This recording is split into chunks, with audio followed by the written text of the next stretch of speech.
जय श्री राम, जय माँ भवानी। स्वागत है आपका अपना चैनल जीवन प्रश्न मेहनत उत्तर में। आज हम जानते हैं सज्जनों कि पंचक के 5 नक्षत्र कौन कौन से होते हैं तथा मूल नक्षत्र कौन कौन से होते हैं, अतः मूल नक्षत्रों में किस चरण में कैसा फल प्राप्त होता है, आइए जानते हैं। सर्वप्रथम जान लेते हैं कि पंचक के 5 नक्षत्र कौन कौन से होते हैं। सर्वप्रथम पंचक का जो नक्षत्र होता है वह है धनिष्ठा और दूसरा है शतभिषा और तीसरा पूर्वा भाद्रपद तथा चौथा उत्तरा भाद्रपद और 5वां नक्षत्र है रेवती। इन 5 नक्षत्रों में ही पंचक लगते हैं।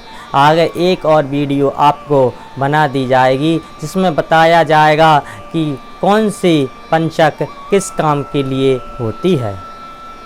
बहुत सी पंच के शुभ कार्यों के लिए भी ही शुभ मानी जाती हैं और कुछ पंचकों में शुभ कार्य नहीं किए जाते हैं। आइए अब जान लेते हैं कि मूल नक्षत्र कौन कौन से होते हैं। अश्विनी, अश्लेखा, मघा, ज्येष्ठा, मूल एवं रेवती, इन 6 नक्षत्रों को मूल संज्ञा दी गई है। 6 नक्षत्रों के अंतर्गत अश्लेखा, ज्येष्ठा, मूल नक्षत्रों को बड़े मूल कहा जाता है। अश्विनी, मघा, रेवती को हल्के मूल कहते हैं।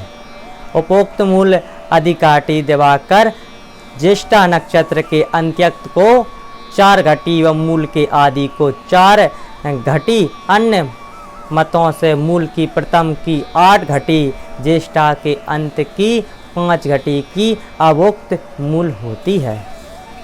आइए अब जान लेते हैं कि अश्विनी नक्षत्र के चरण का फल कैसा होता है। अश्विनी नक्षत्र के चरण का प्रथम चरण का फल कैसा होता है। प्रथम चरण का फल पिता को कष्ट देता है तथा दूसरे चरण सुख ऐश्वर्य प्रदान कराता है।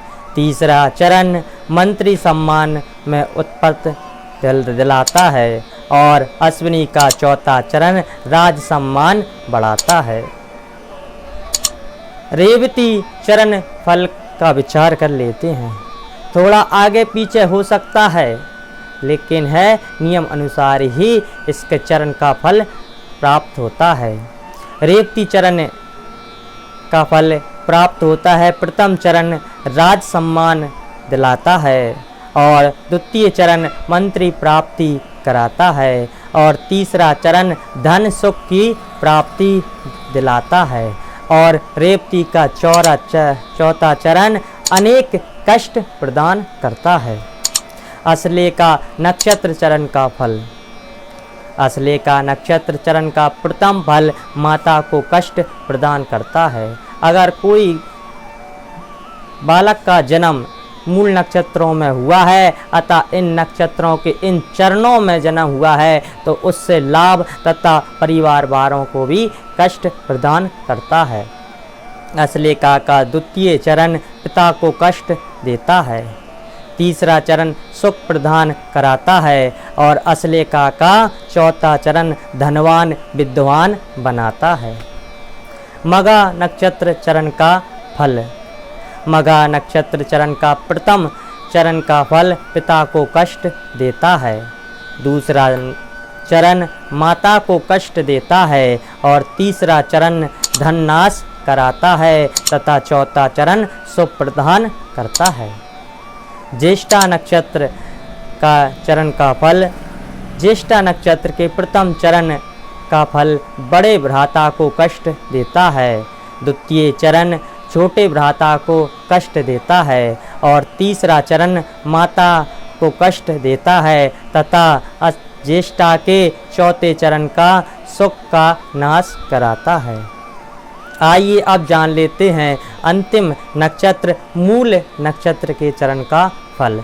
प्रथम चरण सुख प्रदान कराता है तथा दूसरा धन नाश कराता है और तीसरा माता को कष्ट देता है और मूल नक्षत्र के चौथे चरण का फल पिता को कष्ट देता है।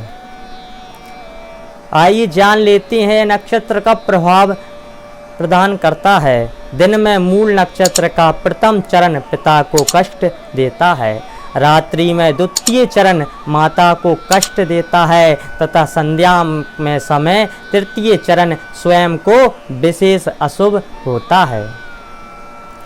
अतः इनका मूल शांति, इसका उपाय भी बता देते हैं। मूल संज्ञक नक्षत्र में उत्पन्न हुए बालक को दोष शांति के लिए बैठाकर रीति रिवाज तथा हवनादि होना अवश्य कराना चाहिए। बड़े मूल असले का ज्येष्ठा मूल में उत्पन्न बालक को शांति 27वें दिन उसी नक्षत्र पर कराना चाहिए। छोटे मूल अश्विनी रेवती मघा को शांति 12वें दिन में कराना चाहिए। अतः जौन से चरण में जन्म हुआ है उसी चरण के अनुसार उसी देवता अतः शांति कराना चाहिए, जिससे उसकी तीव्र बुद्धि होगी तथा मूल नक्षत्रों का प्रभाव कम होगा। आज के लिए बस इतना ही। जय सिया राम, जय माँ भवानी।